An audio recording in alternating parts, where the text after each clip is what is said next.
Believe it or not, this guy actually has friends. Nice. This is Scotty G and Friends on 97.5, the KSL Sports Zone. Welcome back to Scotty G and Friends here on 97.5, the KSL Sports Zone. Utah State in action coming up. Expected tip-off time, 2:10 p.m. Mountain Time down there in San Diego at Viejas Arena. Aggies looking to advance in the tournament as they take on the Villanova Wildcats, and I'm looking forward to this game. I'm excited to see how this squad does. This Utah State team has, I think, been, I'll say stellar all year long. And the fun part was, we talked about this yesterday, Lloyd. I'll get your thought on this. They talked about the revenge tour that they took through the Mountain West Conference tournament. That very much looked like it. They were like, we're leaving no doubt on this. No doubt. Not even their play-by-play left any doubt. Okay. Did that just bleed through? I love it. Their play-by... Scotty's connected. He can hear us. Okay, here's the thing. They have been a fun team all year long, and the hope is that they avoid the fate that befell BYU here. And obviously don't go one and done, because those are the moments that you just 40 minutes of basketball and it's over. It's like riding a roller coaster. All of a sudden you're flying along the track, brakes hit, season's over. That's what happened to BYU last night. Season's over. The NCAA, they kick you out. Oh, yeah. And they're like, they move hey, on quickly. There's a plane out on the tarmac. In fact, I need you out now. Get on the plane and go home. Bye. Nope, you don't have time to say hi to your family. No, Get out. They send you home right away. All right. So I want you guys to hear from the Aggie players. This includes Carson Templin. Let's see. We also had MJ Collins, Drake Allen, and then one more. Falslev. Oh, yeah. Of course, the Mountain West Player of the Year. Absolutely. You need to have him. Mason Falslev. They addressed the media yesterday ahead of this matchup. Here you go. Jay Posner with the San Diego Union Tribune. Just curious, you guys have played here as the enemy, so to speak, and wondering what kind of reaction you expect from the crowd here and what it might be like to play here when you're not playing San Diego State. Yeah, I think we're expecting it to be a good turnout. It's not too bad of travel from Utah, so we're hoping we get this place rocking a little bit. A little bit of Spectrum magic in there, and it'll be good. It'll be an excellent environment. March Madness is always awesome, so we're excited. Anyone else? Yeah, I think we're super excited. Viejas is a great venue. I think San Diego State does a great job whenever we're playing here. It's always fun to come and play, but they're our fellow Mountain West team, so hopefully if they have some fans, they'll be rooting for us. But, yeah, we're expecting a great environment. This is Jason Walker with Cash Valley Daily, in front of the athletes. When we had a chance to ask MJ after the reveal show, didn't know much about Villanova at the time. What have you guys come to learn about this Villanova team they're going to be facing? You already asked me. So obviously, they're a good team. They got 4 really good guards and a really big center. And, they're just solid. Good shooters. They shoot a lot of off-the-dribble threes, so we got to be ready for that.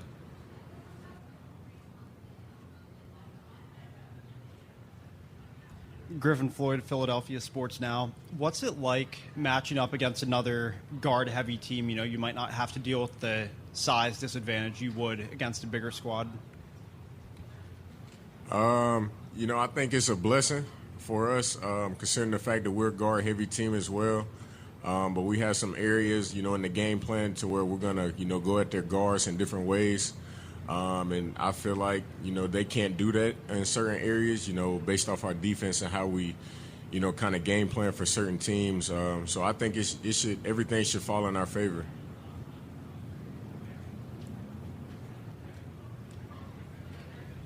You guys are coming off of 4 consecutive wins. How do you guys build off of that momentum heading into the game against Villanova? Yeah, it's all about momentum. You don't want to go into this tournament with any losses or any doubts, right? But I think we're full of confidence right now, so we just got to keep it going. On the offensive end, we got to be aggressive, and then on the defensive end, we know that that's when we're at our best. When we're best on defense, we play our best basketball. So our defensive momentum is probably the most important thing, and we got to carry it in. No matter who we're playing, our defense matters. Mark Greenwood with the Utah Statesman. This program has now made the NCAA tournament for 4 straight years, which is a program record. Mason, you've been here all 4 of those years, playing for 3. Just what kind of experience have you had playing in this tournament that you can maybe help to, coach other guys through it that maybe haven't? Because there are a lot of guys that are here for the first time as well. Yeah, like you said, I've been fortunate to be a part of this tournament 4 times, and I just say enjoy it.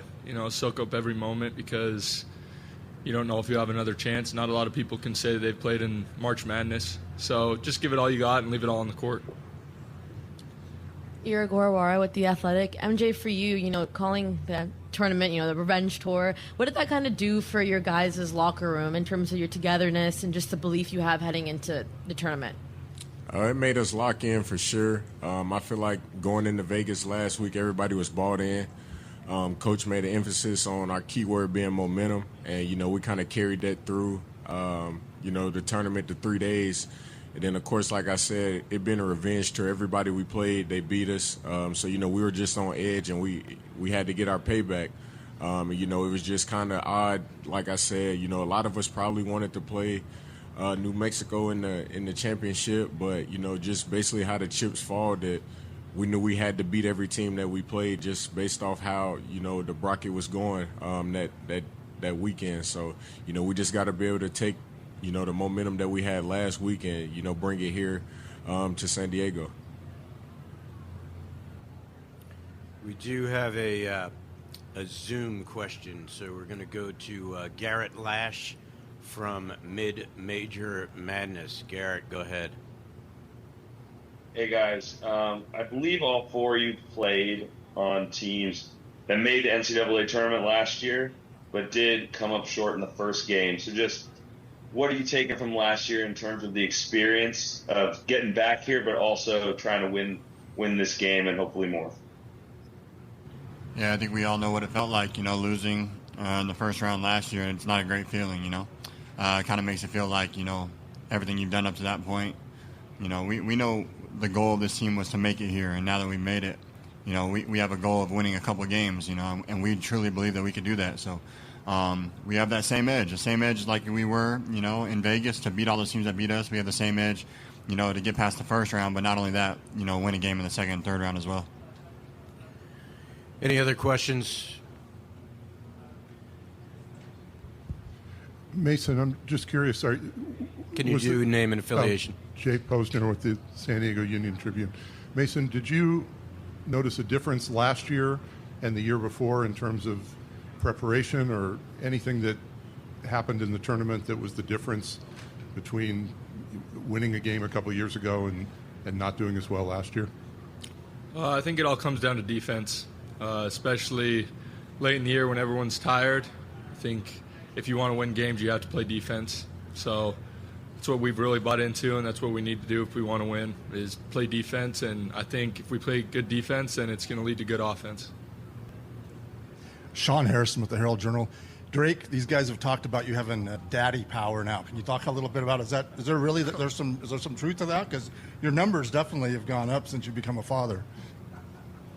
Yeah, I don't know if I wouldn't call it that. I would just no. I would just say my why has changed. A little bit more excitement. Less sleep, more excitement. But it's just been good. I think that, like I said, my why has changed. I have a different purpose when I get on the floor now. Being a dad, just I want my wife to be proud. I want my son to be able to tell his friends when he's older. My dad was a hooper. So just a different change of mind, change of purpose. Jason Walker with Cash Valley Daily. Want to ask how you guys kind of see yourself in this game, because there's an aspect of mid-major against high major. You guys are the 9 seed, but there are places that are having you guys as the favorite in this game. Just how do you look at yourselves in terms of approaching this game against this opponent? I feel like we kind of got a little disrespected by our seed. Our resume was very good. We won a lot of games this year.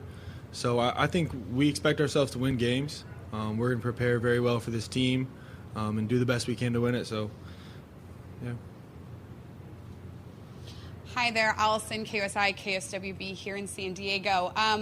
How does playing in Viejas Arena every year, having the experience you have on this floor, help with tomorrow's game?